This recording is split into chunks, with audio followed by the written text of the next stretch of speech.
در قیامت ہر کسے در دست آرد نامائے در قیامت ہر کسے در دست آرد نامائے من نیز حاضر می شوم তফসির কুরআন در বগল। কিয়ামতের দিন যে যা পারে আল্লাহ পাকের দরবারে নিয়ে হাজির হবে। আমি কোরআন শরীফের তাফসীর বগলে নিয়ে আল্লাহ পাকের দরবারে হাজির হব। আচ্ছা, আব্দুল্লাহ ইবনে মাসউদ রাদিয়াল্লাহু তাআলা আনহু নবীজির দরবারে বসে বসে কোরআন শরীফ শুনতেন। নবীজি বলতেন, তুই পড় আমি শুনি। সুবহানাল্লাহ, আপনারা বলবেন না, আমি তো ভাঙ্গা ভাঙ্গা কথা বলবো। আমার আগে যারা বয়ান করে গেছে নাম দেখে আমি হতভম্ব হইতেছি। গোলাম রব্বানী যুক্তিবাদী মরা জিন্দা করে ফেলা, ইলিয়াসুর রহমান জিহাদি একেবারে ঘুমন্ত মানুষ জাগাইয়ে ফেলে। এরপরে আসতেছে মাগরিবের পরে হাফিজুর রহমান সিদ্দিক।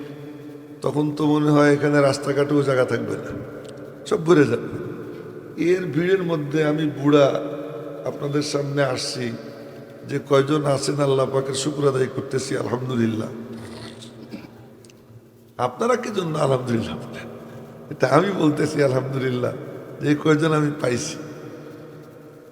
হ্যাঁ, তো বলতেছিলাম যে আব্দুল্লাহ ইবনে মাসউদ রাদিয়াল্লাহু তাআলা আনহুকে নবীজি বলতেছেন, আব্দুল্লাহ জি ইকরা, তুই পড়।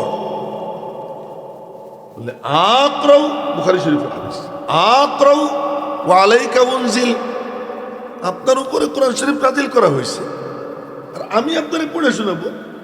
আপনি না পড়বেন আমি শুনবো। নবীজি বললেন, ইন্নী উহিব্বু আন আসমা কালাম আল্লাহ মিন গায়রি, আমি পছন্দ করি আমার মালিকের কালাম অন্যের থেকে শুনবো, তুই পড়। ইবনে মাসউদ পড়া শুরু করছে।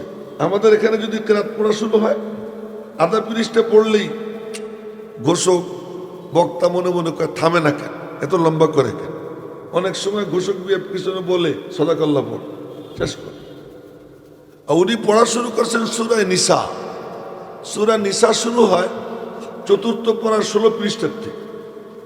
তো এখান থেকে গিয়ে শেষ হয় গিয়া ষষ্ঠ পড়ার মানে 5ম পৃষ্ঠায় গিয়ে শেষ হয়, লম্বা।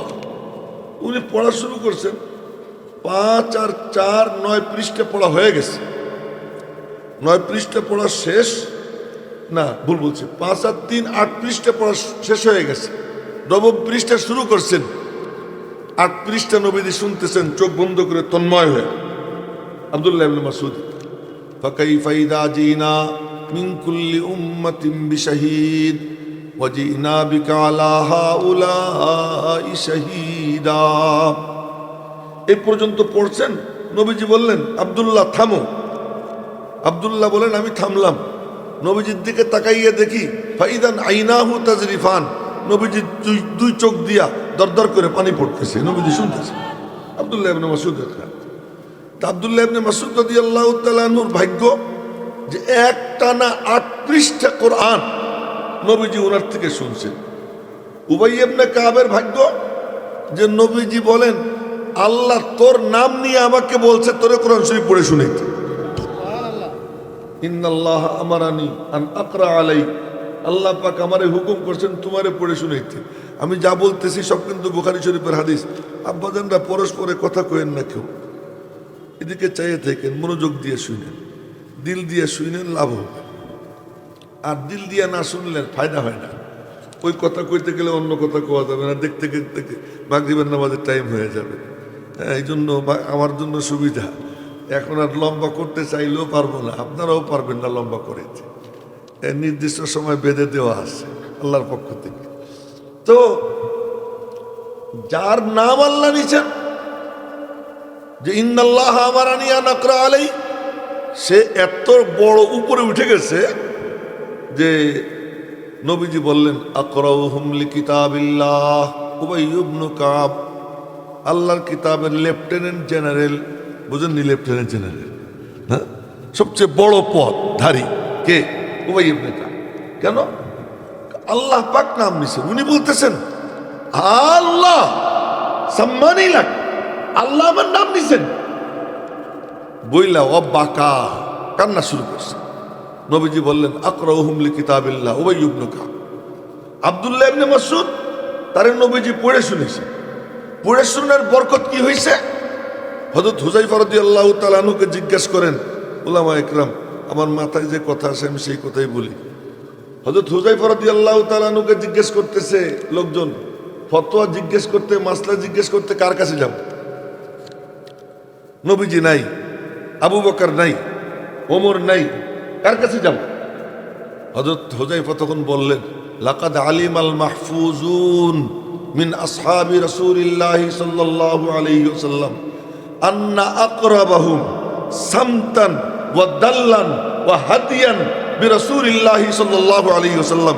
সবাই বলেন সাল্লাল্লাহু আলাইহি ওয়াসাল্লাম। আব্দুল্লাহ ইবনে মাসউদ, নবীজির মাহফুজ সাহাবীরা জানে যে নবীজির সবচেয়ে নিকটতম, তার তৌর তরিকের দিক থেকে, তার হেদায়েতের পথের দিক থেকে, তার আদত ও আখলাকের দিক থেকে নবীজির সবচেয়ে কাছের আব্দুল্লাহ ইবনে মাসউদ।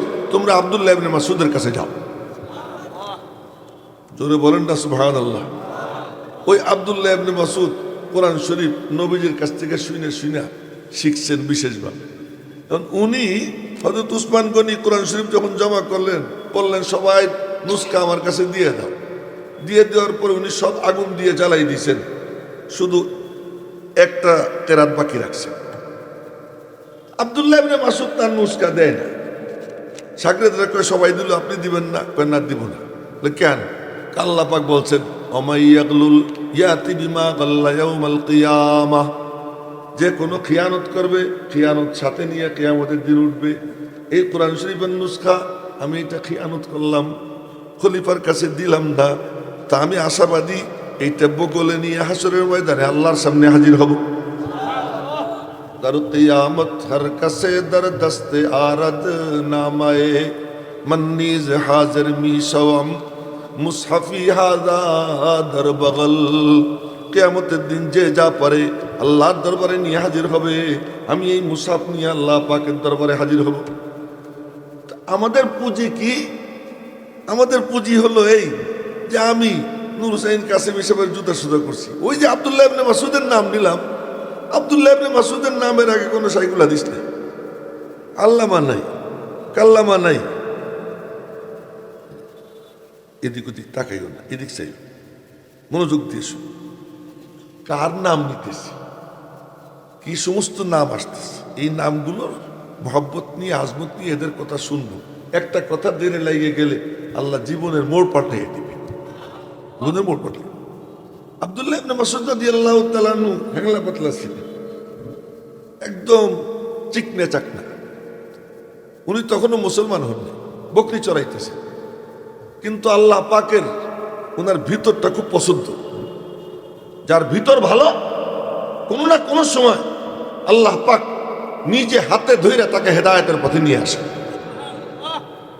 ভিতরে যার খাবাসাত, সে মাদ্রাসার ভিতরে থেকেও বাইরে চলে যায়, সে মসজিদের ভিতরে থেকেও সে জাহান্নামের পথে চলে যায়, সে আলেমের সন্তান হওয়ার পরেও সে গুমরাহির পতাকা বরদার হয়ে যায়, সে বড় ইসলামী দলের লিডার হওয়া সত্ত্বেও বাতিলের শিকার হয়ে যায়।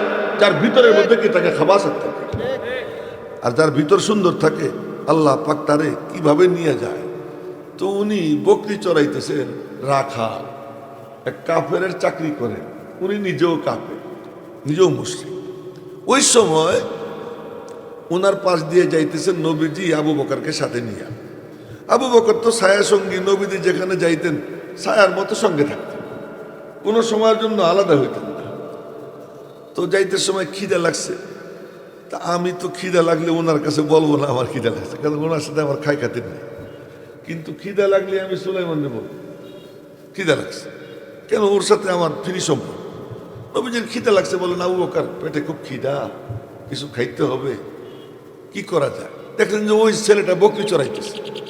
তো বললেন কি, ওরে গিয়ে বলো একটা বকরির থেকে একটু দুধ দোয়াই দিকে আমরা খাই। তো হযরত আবু বকর সিদ্দিক গিয়ে বলছেন, এ বাবা, তোমার ওই বকরির থেকে একটু দুধ দোয়াই দাও, আমরা খাবো। উনি বললেন, আমি কেমনে দেবো, আমি তো রাখাল, চাকর, আমি তো মালিক না। আজ থেকে মাস 3-4 আগে গোপালগঞ্জের থেকে ঢাকায় আসতেছি, একটা হোটেল আছে সাম্পার, মৌলানা চিনবেন, গোপালগঞ্জের। তো সাম্পানের ওখানে মসজিদে নামাজ পড়লো। এ আব্বা যান নিচের দিকে তাকাইবে না, মোবাইল দেখো না, মোবাইল পকেট তুই আমার দিকে তাকা, এই কামটা করো। তো সাম্পানে নামাজ কালাম পড়ে এরপরে খাইতে যাব। তো এক লোক কয় কিন্তু হুজুর মিষ্টি আছে, ভালো মিষ্টি নেবেন? মিষ্টি থাকলে তো আমি মিষ্টি পছন্দ করি, নিব। দাও তো ভালো মিষ্টি 1 কেজি। নিয়ে আসছে 1 কেজি। এমন কয় যে হুজুর নেন। কত দাম? পয়সা লাগবে না। তুমি কি মালিক? না। তুমি কি কর্মচারী না? কাহা। তুমি কে মিষ্টি দেওয়া? তোমার মালিক দিলে দিতে পারে। দাম কত বলো? ধমক দিলাম। পরে সে বললো দাম 400 টাকা। আমি 400 টাকা দিয়ে দিলাম। এর থেকে ভালো মিষ্টি ওখানে নাই। 400 টাকা দিয়ে নিয়ে আসলাম মিষ্টি। ওই কাফের সে বলতেছে আমি তো চাকর, আমি তো মালিক না, আমি কেমনে দিব? এই কথা আবু বকর সিদ্দিক নবীজির কাছে গিয়ে বলছে। বলার পরে নবীজি বললেন, আচ্ছা ভিতরটা তো খুব ভালো দেখা যায়, ভিতরটা তো খুব ভালো দেখা যায়। এই যে জজবা এসে গেছে, আল্লাহ পাকের রহমতে জোশ এসে গেছে। जोश में आए जो दरिया रहम का, जोश में आए जो दरिया रहम का, गब्र सद साला हो फखरे औलिया। রব্বুল আলামিনের রহমতে জোশ এসে গেছে। নবীজির ভিতরে আল্লাহ পাকের যে আসর থাকতো, আল্লাহ পাকের কুদরতি মেজাজে নবীজি জমিনে বৈশা ওই আসরে মুতাআসসির হইতেন, ওই প্রভাবে প্রভাবিত হইতেন। আল্লাহ পাকের শানে রহমত থাকতো, নবীজির জুবান দিয়ে রহমতের কথা বের হইতেই থাকতো। আল্লাহ পাকের মেজাজের মধ্যে রাগ থাকতো, নবীজির জুবান দিয়ে রাগের কথা বের হইতেই থাকতো। তার 2-1টা এক্সাম্পল বলতেছি। নবীজি কখনো কখনো বলতেন যে হোমিয়া ওই রোজাদারের যদি কেউ ইফতার করে না, তা ইয়া আল্লাহ তাআলা ওই রোজাদারের এক এক অঙ্গের বিনিময়ে তার এক এক অঙ্গকে জাহান্নাম থেকে মুক্তি দিয়ে দেবে। সুবহানাল্লাহ। ভালো করে কয় না, একটু ভালো করে কয়। আর ওই যে 2 হাত বাইন্দে বুঝলে তুমি ডাইনে বামে তাকাইতেছো, আর ডাইনে বামে তাকাবো না। ডাইনে বামের কথা কইতে গেলে অন্য কোনো ওয়াজই হবে না। এখন শুধু এতটুকু কথা কেউ এদিক ওদিক তাকাইয়েন না। আবার এক সময় বলতেছেন কি সুবহানাল্লাহ, লা ইয়াদখুলুল জান্নাহ মান কানা ফি কলবিহি মিসকালু হাববাতিন মিন খারদালিন মিন কিবরিন।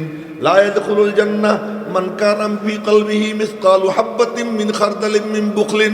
যার অন্তরে সামান্যতম কৃপণতা আছে ও জান্নাতে যাবে না। যার অন্তরে সামান্য অহংকার আছে সে জান্নাতে যাবে না। আবার বলতেছেন এক বুড়ার লাঠি উঠেই দিচ্ছে, একরাম করছে, আল্লাহ তারে জান্নাতের ফয়সালা করে ফেলেছে। কি ব্যাপার? এক সময় এইটা কন, এক সময় ওইটা কন। সাহাবীরা বুঝতেন নবীজি কখন কোন কথা কন। এই জন্যই তো আল্লাহ আমাদেরকে ওই সময় পাঠায় নাই। আমরা হইলে প্রশ্ন করতেই থাকতাম, দেড় বেটারি বুঝি না। কিন্তু নবীজির পাশে ওই সাহাবীরা ছিলেন যারা বুঝতেন এখন নবীজি কোন শানে আছেন। किस्मत दी हर शख्स को कस्साम अज़ल ने, किस्मत दी हर शख्स को कस्साम अज़ल ने, जिस शख्स को जिस चीज का काबिल नजर आया। আশরাফ আলী থানবীর উপযুক্ত আমরা ছিলাম না, তাই আল্লাহ আমাদেরকে তাদের মুরিদ করায় নাই, তার যুগে পাঠায় নাই। হাফিজ জি হুজুরের মতো লোককে পাঠাইছে। আশরাফ আলী থানবীর হযরত আশরাফ আলী থানবীকে পাঠাইছে কার কাছে? হাজী ইমদাদুল্লাহ মুহাজির মক্কির জন্য, যার জন্য যে সেট ফিট আল্লাহ তারই তার জন্য পাঠাইছে। নবীজির পাশে যারা উপযুক্ত ছিলেন তাদেরকেই পাঠাইছে। তারা কোনো প্রশ্ন করেন নাই, বুঝে ফেলছেন যে এখন এই হালাত, এখন নবীজির জুবান দিয়া শুধু সুসংবাদ বের হইতেই থাকবে।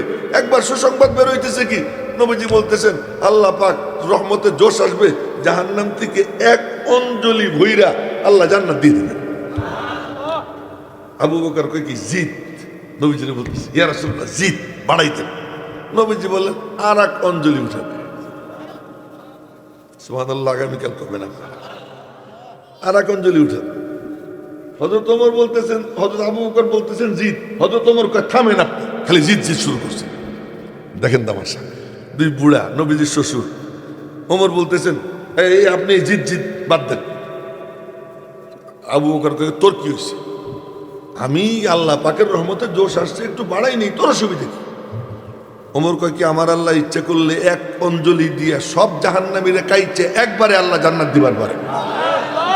নবীজি বললেন সদাকা ওমর, ওমর ঠিক কইছে, ওমর ঠিক বলছে।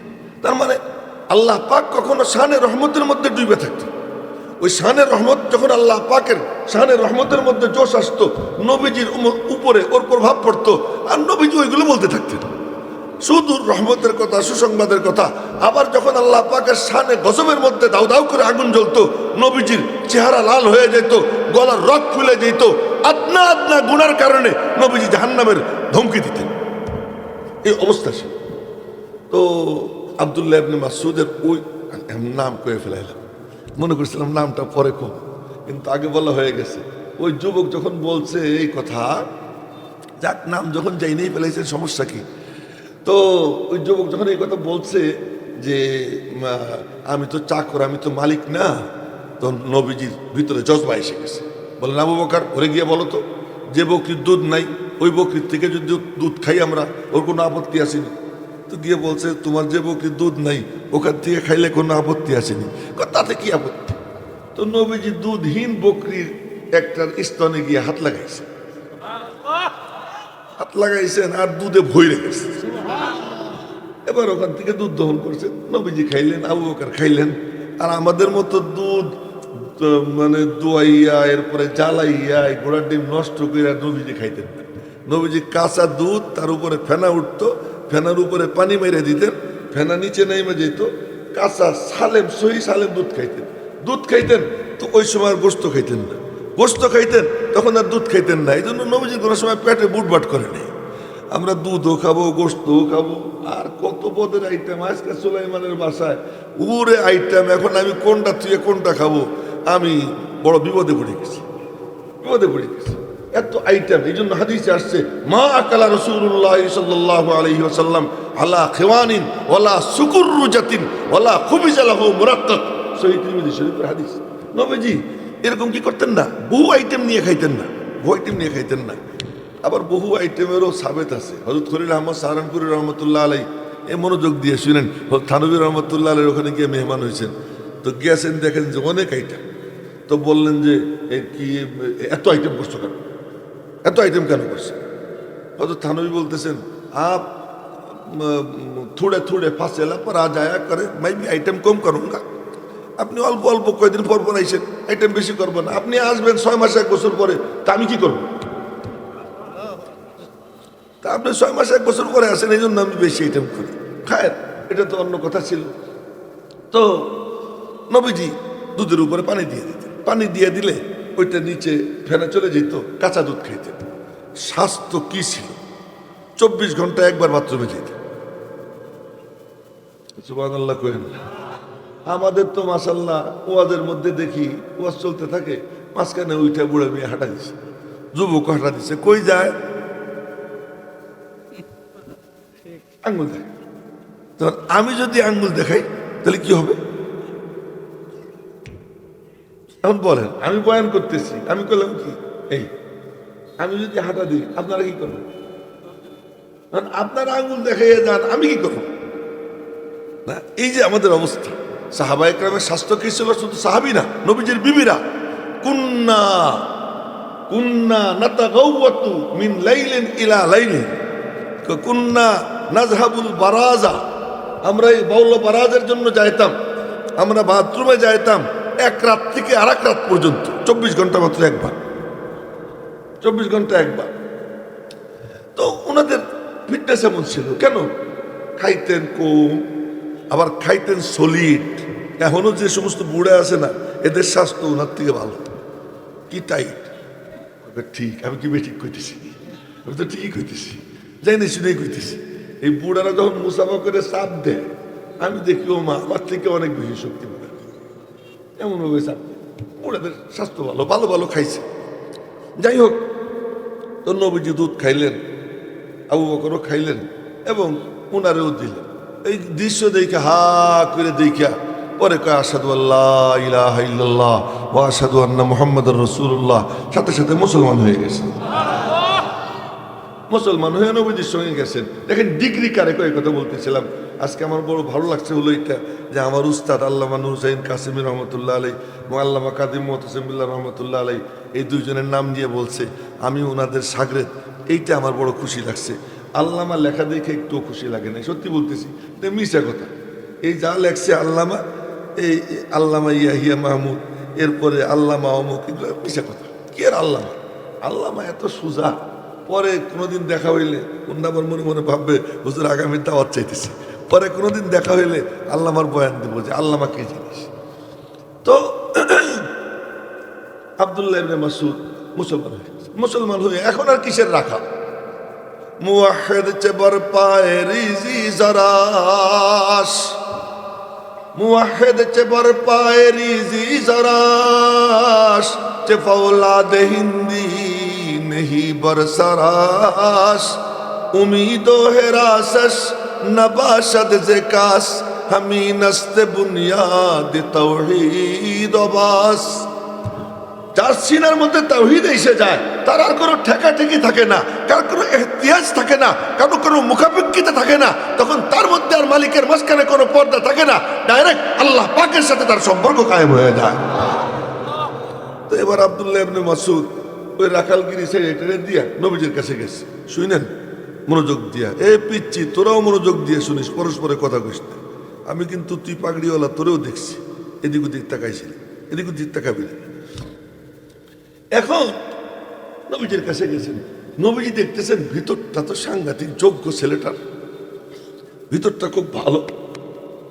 আরে চামড়ার কালার দিয়ে বুঝি নজর কাড়া যায়, মোটা হয়ে বুঝি নজর কাড়া যায়। বাইতুল মুকাররমের ক্ষতি এতটুকু, কতটুকু, এতটুকু। এই আমি দাঁড়াইলে আমার এখানে হবে, আমার নিচে নিয়ে বাইতুল মুকাররম, তারে নিয়ে গেছে। কি জন্য? ভিতরে জিনিস আছে। হ্যাঁ, তো কি জিনিস দিয়ে নজর কাড়া যায়? হুসনে পর আশিক নেহি হো, आशिक हो इन चार पर, रफ्तार पर, गुफ्तार पर, नाज पर, अंदाज पर। চামড়া দিয়া দৃষ্টি আকর্ষণ করা যায় না, মোটা হইয়া দৃষ্টি আকর্ষণ করা যায় না। পাকিস্তানে এক দেড় ব্যাটারি আছে 25 মন ওজন, বেশি না। ওজন কত? 25 মন। তো 25 মনটা দেখতে কে যায়? কিন্তু মুফতি তকি উসমানী সাহেব আসুক, দেখেন তো কে কে যায়। পান খাইতেছে, এখান দিয়ে খয়ার, এখান দিয়ে খয়ার, এই চলতেছে। কিন্তু পঙ্গপালের মতো মানুষ তারে কি দেখতে যায়? কি ভিতরে জিনিস আছে, ওই জিনিস যার থাকে সে দামি হয়। আব্দুল্লাহ ইবনে মাসউদ নবীজির দরবারে গেছেন, নবীজি দেখলেন ভিতরটা তো সাংঘাতিক। বললেন কে, তুই দূরে যাবি না, আমার কাছে কাছে থাকবি। যোগ্য কাউকে পাইলে তারে কেমন কদর করতেন সাহাবীরা, উলামা ইকরাম জানেন। আবু জামরা নামক এক তাবেঈ আব্দুল্লাহ ইবনে আব্বাসের দরবারে গেছে।